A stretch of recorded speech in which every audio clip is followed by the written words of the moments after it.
Alors aujourd'hui, on va encore parler d'un genre musical trop bien venu des États-Unis vers les années 50, et c'est bien entendu le rock.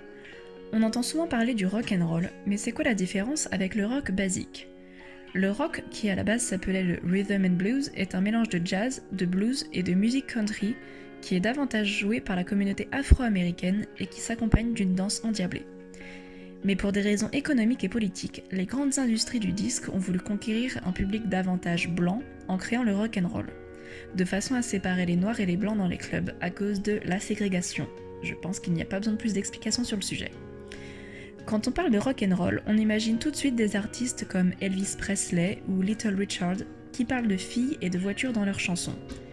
Mais au début des années 60, la nouvelle génération veut évoquer des sujets plus concrets et plus engagés, d'où la naissance du rock, tout simple, parce que bon, ça va bien 5 minutes de parler de moto et de filles.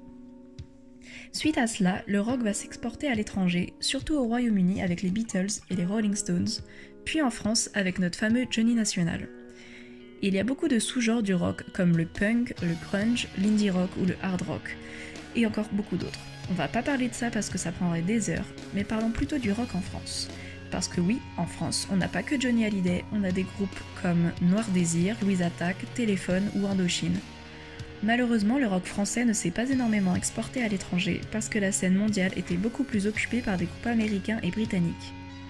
Il est vrai que le rock n'est plus trop d'actualité sur la scène française qui est beaucoup plus occupée par le rap ou la musique pop, mais il nous reste des groupes très sympas comme Chaka Ponk et Skip the Use.